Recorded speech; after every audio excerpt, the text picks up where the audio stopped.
Chapter 4 Sanctuary!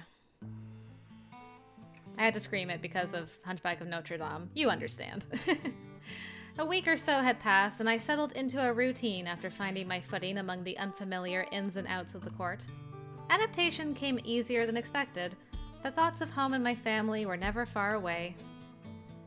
In some ways, it reminded me of how I struggled to find my footing when I first moved out on my own. That, too, had been daunting, and I made it through. The court was, in many ways, not a terrible place to live. I had been working with other members of Cordis the last couple of days, trying to get used to mimicking their abilities now that I'd progressed past the basics of lifting spoons with my mind. Celeste was usually too busy to work with me. I almost never saw her outside of meals. I learned she ran an actual clinic from one of the back rooms. Rowan was around here and there. I'd become quite good at mimicking his abilities. Nice. I was surprised to discover he was employed by Kesa as a guard for Cordis, so he wasn't always free to train with me either. There were plenty of other people, though. Cordis was a place that never rested. At times it would get a little quiet, but there was always something going on. And I, being a curiosity of sorts, found myself rarely alone anymore. If the first few days people were wary of me, now they couldn't seem to stay away. Apparently, it was amusing to see their abilities copied. But training wasn't all I did, despite what Jack suggested. I couldn't just sit in a corner and practice lifting spoons every day. June, you're here! June! And you're wearing casual clothes! I can't believe I never thought I'd see the day. Why am I so excited by this? Who can say? Just a few more minutes. I'm almost done, Morgan. Don't worry, I'm not going anywhere. I watched with curiosity as the man struggled with the old pipes behind the sink. He was an Esper. Rook, if I was judging from the orange glow of his psi energy. While I held off the water flow, he was repairing a leak. I was trying to observe his psi while keeping my focus on holding back the water. Not how I wanted to spend my morning. But after being drawn from my room by the shriek of someone getting sprayed in the face with freezing water, all I could do was try to help. Almost on instinct, I'd blocked the stream of frigid water with a hastily constructed shield. It wasn't even that difficult, despite having not learned how to do shields. The only difficult thing was fighting against the water pressure. That was how I'd got roped into helping him, though. Because the last time they shut the water off to the building for a repair, it took them 3 days to get it back on. And no one wanted to risk the entire building being without water again. Noted. There had been a slight mishap earlier when I lost focus, but I was doing well since then. I turned out to be pretty good at picking up psi techniques with minimal explanation. Even Celeste and Jack had commented on how fast I was developing my skills. If I compared to Sylvia's journal, where it took weeks for her to raise her telekinesis to the next level, I could somewhat understand what they meant. Sylvia had gone through grueling training for hours each day. The amount of training I'd done couldn't compare, and yet I'd already improved so much. Maybe being relaxed is also a key to learning faster. 'Cause I'm thinking like she was training really hard in both Endgame and at Case's mansion, but she seems to be progressing a little faster here? I don't know. It is hard to have a sense of time for some of these things, but it just feels that way. It had to be my neuro enhancements. They existed in the first place to help with focus and processing abilities.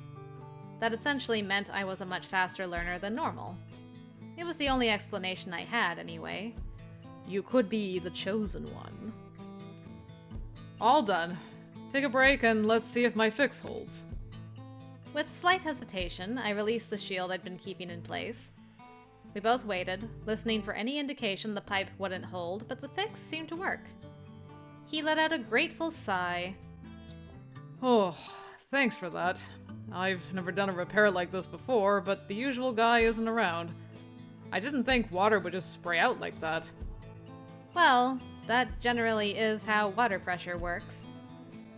My experience with water pressure is limited to being able to tell when someone else on the floor flushed a toilet because my shower suddenly went cold.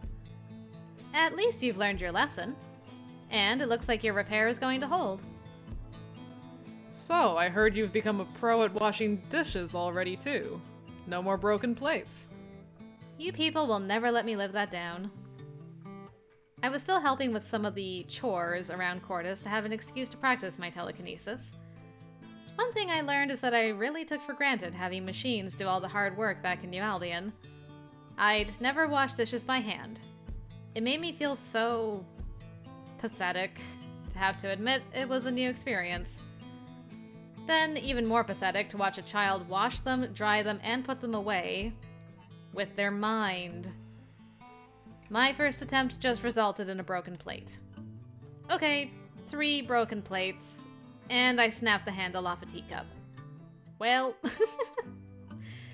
June vanished with a wave when we reached the lobby. I had heard he also helped with the security in the area. Had no idea how they got him to help with the plumbing today. It was funny how much doing simple tasks was useful for training. I'd never considered that things like washing dishes or fixing leaks would be useful for fine-tuning my psi handling. But not only did it teach me how to maintain focus or manage several tasks at once, it also let me work on the psi equivalent of fine motor skills. It might not be glamorous, but this sort of practical training showed me possibilities for using psi in more significant ways. And it also let me help out. That was satisfying. Surprisingly so. Especially when the others had more important things to worry about. Speaking of which, as I reached the bottom of the staircase, I realized there was a bit of a commotion going on down in the lobby. For just a moment, I hesitated, unsure if I should go see what it was about. But I lived here too now. I wasn't just an outsider. I didn't want to always cower on the fringes and watch everything else happen, not when there were serious things going on in this place. Biting my lip, I started that way. In any case, Celeste and Rowan were there, and the fact they were essentially the de facto overseers of Cordis made me worry about what was going on. I don't know what to do with him. Maybe take him down to Clark's. No, I want to keep him here. You sure about that? Look at him. He seems kind of... I can see that for myself, but that's why I want to keep him here. I don't reckon he's dangerous. You can't be sure of that. Besides, if he's on something, we can't... If he is, I'll see it when I examine him. But this doesn't seem like some kind of drug. Is everything okay over here? I half expected to be told to leave, but neither of them said anything like that.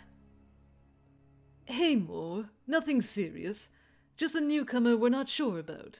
More? Oh, she's got a nickname already too. I love it. And it's not Little Flower. More. I like it. Rowan lowered his voice, casting a cautious glance over his shoulder. Not sure about? Are they... I leaned around him to sneak a quick look at the man Celeste was still speaking to quietly, but my voice trailed off when I got a glimpse of him. Is it our boy? Celeste was crouched in front of a startling familiar figure with a gaunt face framed by greasy locks of red and white hair. It is our boy! I can tell you're not feeling great. We're going to take care of you. So can you at least tell me your name? Aw, poor Rory. He looks terrible. Rory! Gotta get this man a haircut. Rory? He was sitting on the sofa with his arms draped on his lap, staring at the floor to the side. He looked exhausted. I was sure he'd lost even more weight since I saw him last. You're Rory, aren't you? His eyes flicked up to meet my gaze, going wide, then panicked, as if he expected me to attack. I didn't attack you in the building, man. Come on. It almost hurt to see that fear in his eyes again, like a hunted animal. Try to reassure him and tell him you're glad to see him. Give him some space and say nothing, or neutral, speak to the others on his behalf. I mean, I am glad to see him. Will he bolt if I go up to him? Or will he bolt if I don't go up to him? I mean, I am supposed to be confident, and I am glad to see him. The shock on his face. I'm so glad to see you, Rory. I tried to give him a gentle, encouraging smile as I stepped closer. It's possible I shouldn't have been so quick to approach him, but he didn't give off the same vibe he had at his worst in New Albion. He looked scared, and for the first time I realized how young he actually was. I'd never paid attention before, and I just assumed he must have been older. But no, he was probably my age. Maybe a little younger than that. I lowered myself to a crouch, looking up at him with concern. He looked half ready to scramble over the back of the sofa and flee. That's what I was worried about. I was worried you didn't get out of that building in time after we parted ways. He's speaking, at least. I got out. He licked his cracked lips, gaze sliding away from mine, then back. The others did too. The ones you were with. That's a relief. I didn't want to hurt anyone. You did that! I mean, I shouldn't... He winced, a hand going to his head. Celeste looked worried when she followed suit, placing her own hand on his head. He flinched away from her, but I took his other hand carefully.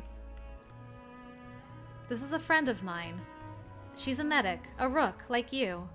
She's just going to help. He nodded and slouched back as Celeste did a quick exam. Oh good, I think we're reassuring him. I stood and stepped back to give them space. Rowan leaned in closer, whispering. So you really know him? No is a strong word. I've met him before. Twice. I don't think he'll hurt anyone here, and I'm certain he needs help. I can say without a doubt that he's been through a lot. Who hasn't? Not, I think, what he's been through. And what has he been through? Listen, it's a long story, and I'd rather not go into it right now. I glanced Rory's way. His eyes were shut, and his sigh was dispersed, but he might still be able to hear us. Maybe just give him a chance for now?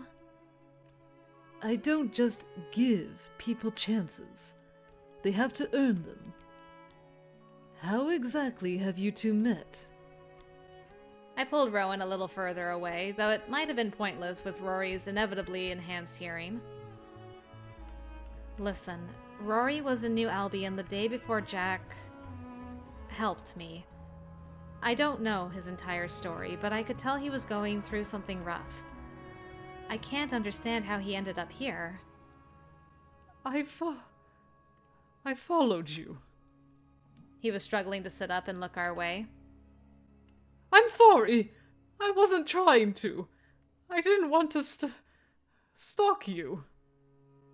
Rowan and I shared a look before I returned to Rory's side. I didn't know where else to go. You don't have to apologize. There's not a better place for Espers than this, right? There's obviously a hell of a lot more to this story, Rowan, but we can hear it later. He's got psi fatigue. Almost as bad as Morgan when she showed up.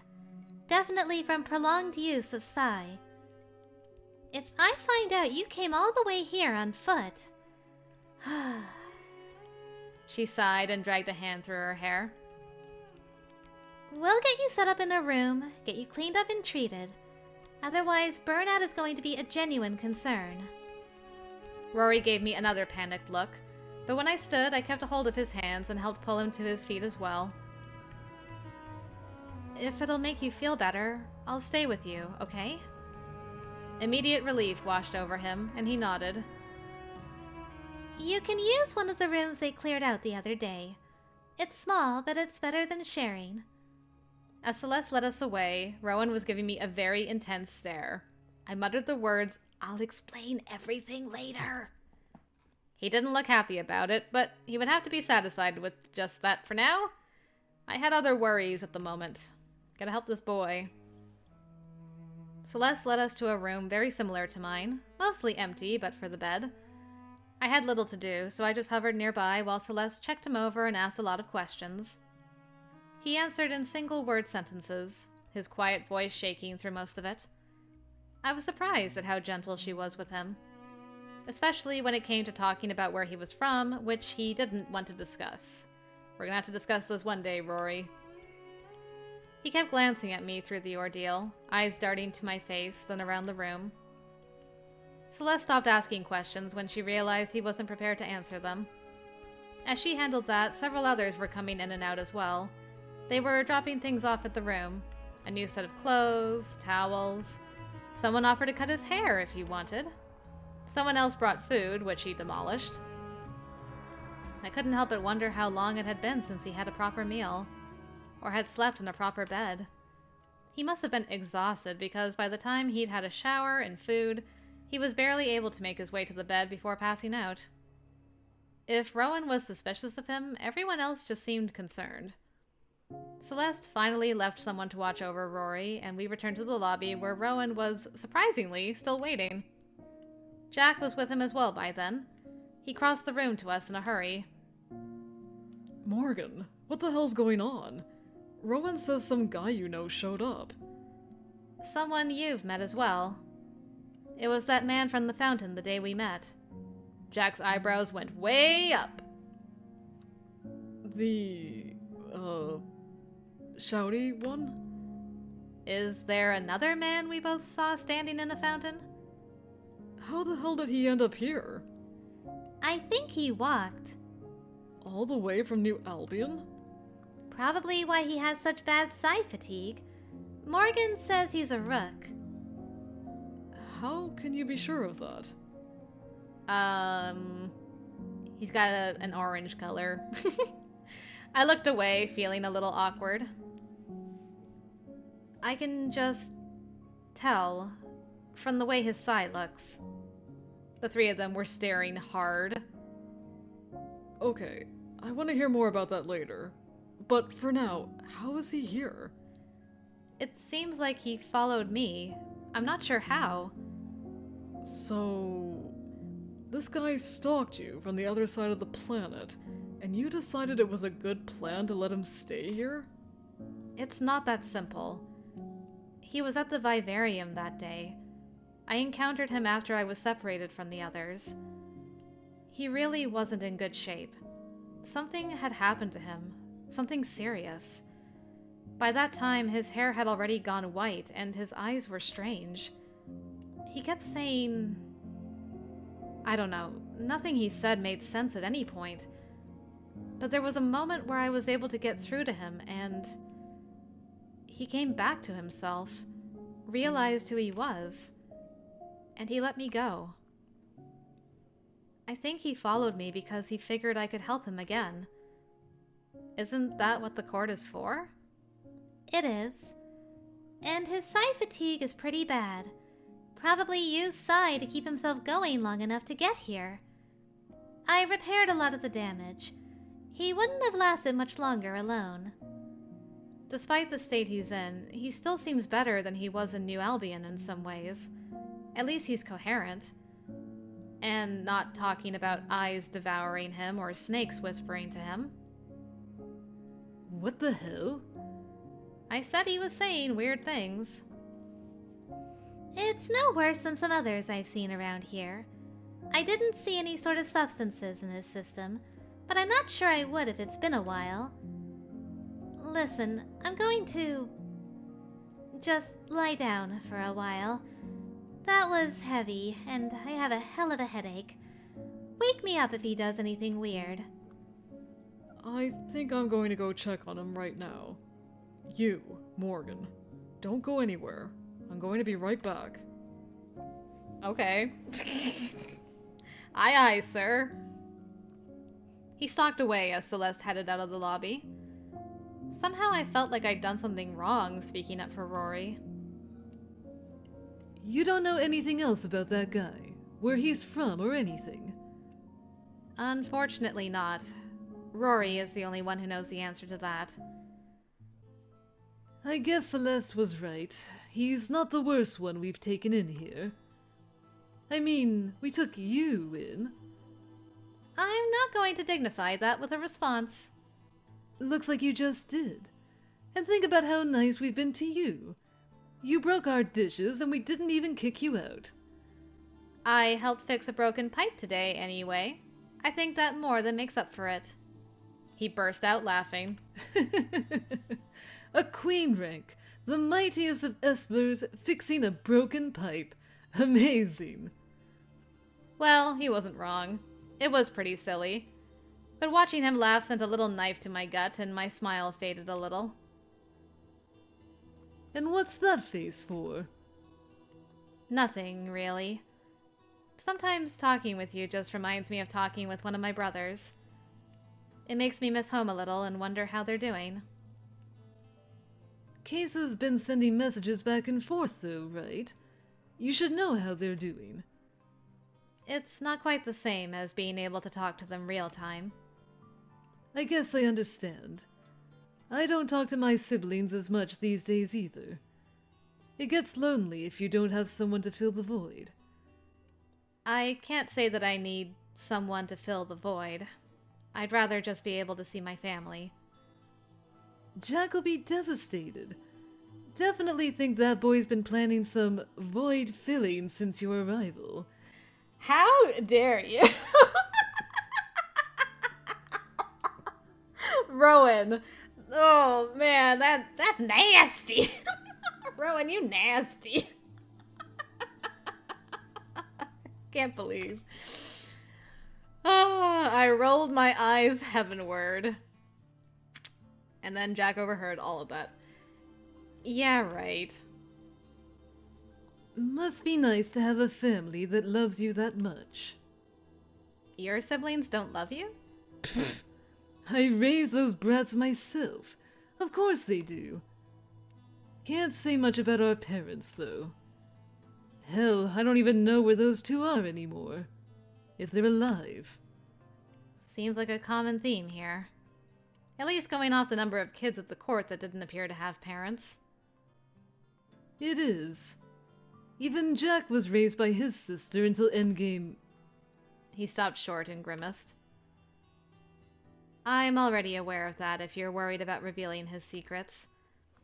I've been reading his sister's journal to learn a little about queen rank abilities. He's the one that gave it to me. Oh, a cheat sheet. I was wondering why you were making so much progress just doing chores here and there. It's hardly a cheat sheet. It just has a few pointers. On how to wash dishes? On the finer points of telekinesis and psi-mimicry, thank you. Oh, psi-mimicry. I'd ask your boyfriend for pointers, but I still have yet to meet him. Will I ever get this amazing honor? Ugh. Veli's been working overtime since Jack's been spending time here in the court with you, unfortunately. I hope he gets a weekend off soon. Ah, so it's my fault. It is your fault. Why do you think I'm spending so much time annoying you? It's revenge. This actually makes a lot of sense. But joking aside, I hadn't realized my presence was causing issues for others. It wasn't like I needed Jack to stay nearby, though. I can always tell Jack I don't need... Please. As if Jack is going to listen to anything you have to say on the matter. The only reason he gets further than 5 feet from you is because Case is using the opportunity of him being here to have him poke around for the missing people. Not that he's having any luck. Seems not.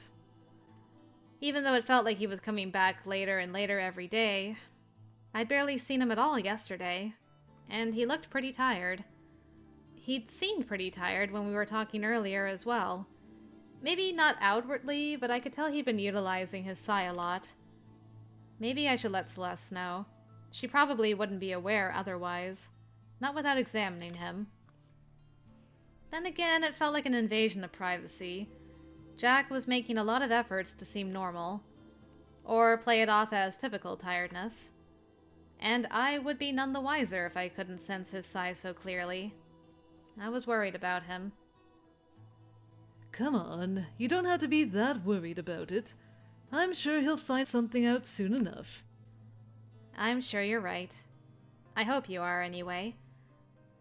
But I'm sorry that my being here is causing issues for you and Veli. I wouldn't say we're having issues.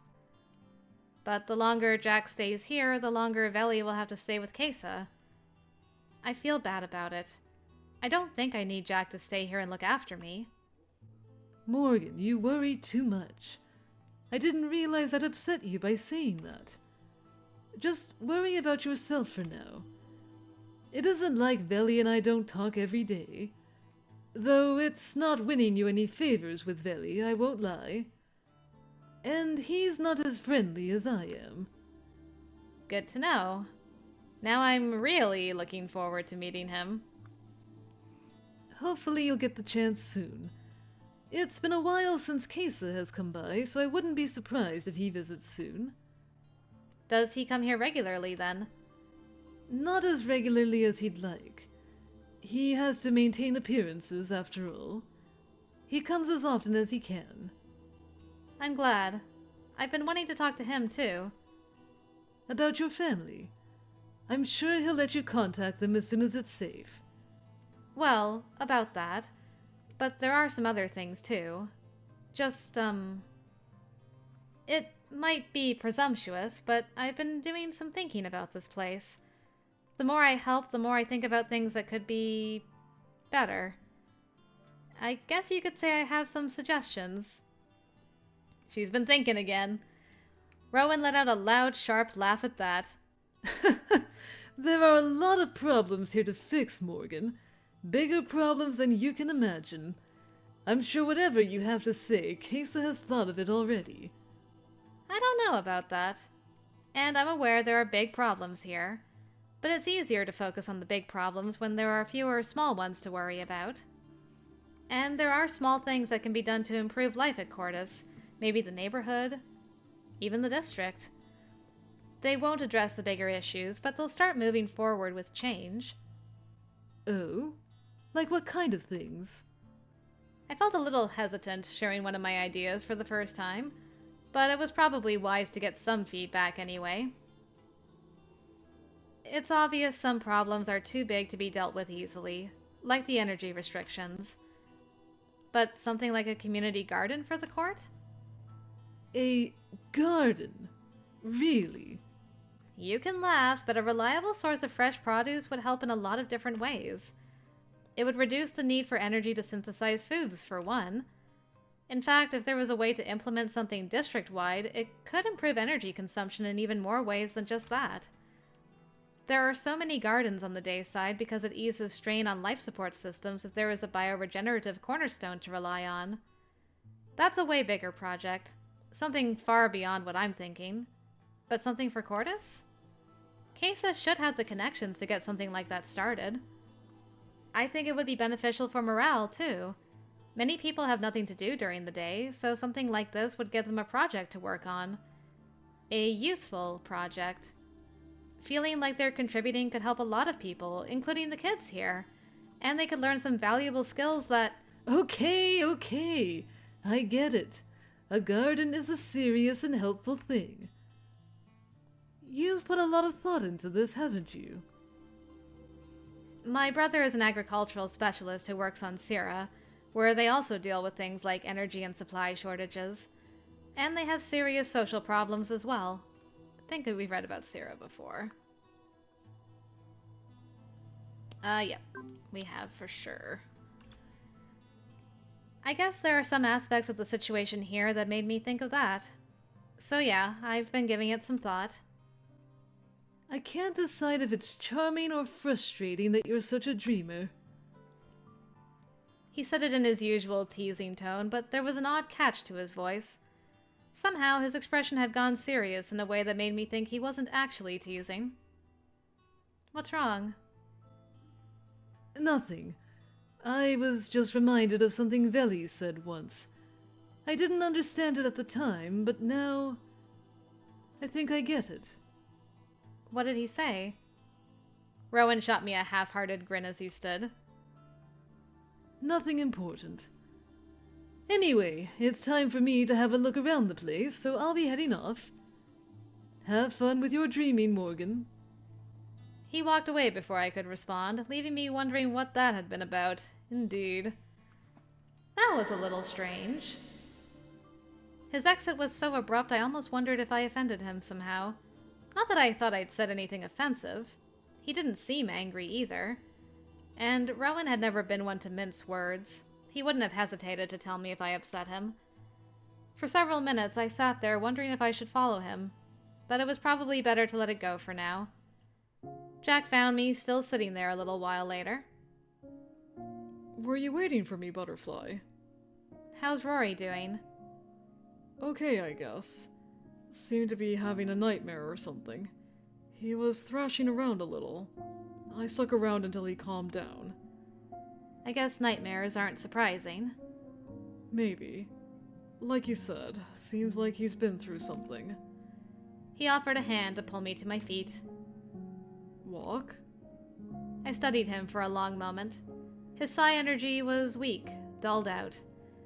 He was definitely tired and trying to make it seem like he wasn't. I gave him a slight smile and shook my head. I'm a little tired. Maybe tomorrow? Sure, if that's what you want. Want to go out to the roof for a while instead? Get some fresh air with me? I'm not sure I'd call the air here fresh, but sure. On the way up, I caught him up on the rest of my day. As usual, he had little to say about his own day. He almost never told me anything about what he was doing out there or how it was going, even if I directly asked. So I'm curious, what did you and Rowan talk about earlier anyway? Rowan? What makes you think I talked to him about anything significant? Oh, I don't know. I saw him on my way back to the lobby. Did he say anything specific? Just that I did a hell of a thing bringing someone like you here. What does that mean? I guess I figured you could tell me. I don't think we talked about anything that significant. Just family and Kesa. I told him some ideas I had for Cordis. Ideas?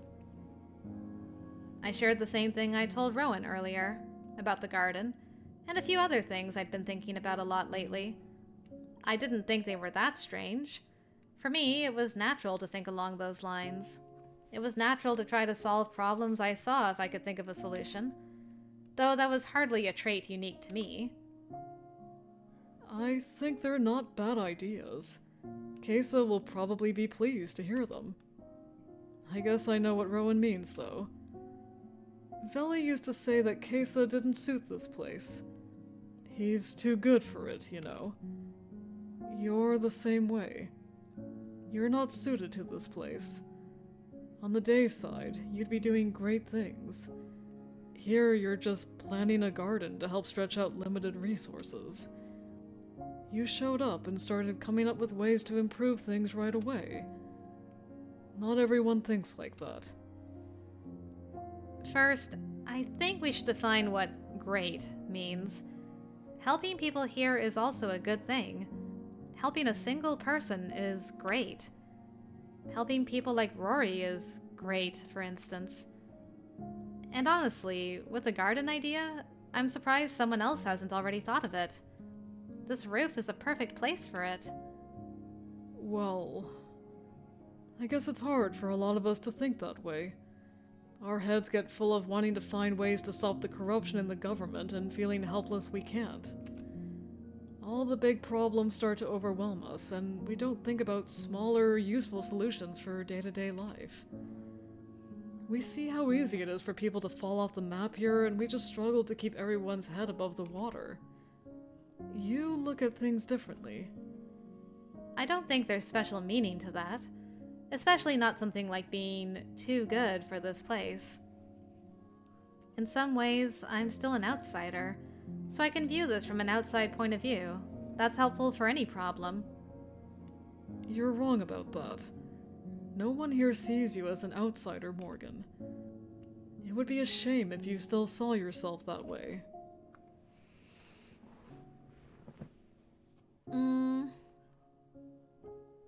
It's true, like, she's really been accepted a lot into this community now.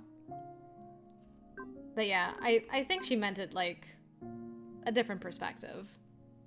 Just because she hasn't grown up in it, she's able to have a different perspective as an, quote-unquote outsider. And she's emotional, so of course she's gonna go to the emotional route. I just meant I have a different perspective, that's all. The entire conversation with Rowan was mostly because I know my brother works in an environment that isn't dissimilar to this one in some ways. Even though I don't think that history is necessary to come up with this idea. But that was my starting point anyway. Oh yeah, you have a brother on Zero, right? How did you know that? You didn't believe Kesa and I would go all the way to the dayside without looking into your background, did you? Stalker. I am a man of many talents, Butterfly. Stalking isn't a talent, Jack, just so you know. I do what needs to be done. And before we made a call on what to do about you, we wanted to know as much as possible about who you are. When I learned more about you, I realized you were... I just didn't want... He stopped momentarily, a brief tightening of his jaw the only sign he was struggling with what to say. I'd been teasing, but his expression was uncharacteristically serious. I didn't want a repeat of what happened with Sylvia. Some people are suited to Endgame. They go there and fit in perfectly. They believe in what they do, and they do it well. You're not. If only because you obviously didn't want to go there. How did you decide I didn't want to go there? Kesa reckoned you hid that you were an Esper. I mean, your background. You tested positive as a kid. You were part of a nano-overgrowth event which is sometimes associated with an Esper having a power surge of some kind. And he didn't think it was possible to reach your age and not be at least somewhat aware. I never considered that overgrowth event to be related to me. I mean, I know... the hair. But I'm not the only child that was left with fade symptoms. Probably not a coincidence, though. I guess not. And Kesa wasn't wrong anyway. I did know. And I did hide it. The idea Endgame would pull someone off the street and expect them to adapt to that life, regardless if they're suited to it or not, just because of their rank. I couldn't agree with it. So I helped bring you to another place it seems you're not suited for. So I guess I'm not much better. Jack, I know I've thanked you for saving my life, but... Ah, it's happening! I reached for his hand with a little hesitance. He gave me a startled glance when our fingertips met. Thank you for bringing me here, too. For letting me be a part of this place. I appreciate the concerns about me not being suited for it, but that's for me to decide. And I'm not sorry I'm here, just so you know. I might even be starting to be a little glad for it. It wasn't often I got to see Jack speechless, but this was one of those times. I wasn't sure, but it looked almost like a hint of color crept into his face. The surprise softened into a smile, and he reached over to flick my forehead lightly. Thanks. We talked a while longer up there, about the garden, about the city, about Kesa and other people at the court, about my training and adventures in plumbing. Then the rain started up again, and we went back downstairs together. Another day drew to a close. Another refugee found their way to the court. Life went on. Things normalized, found equilibrium. Me included.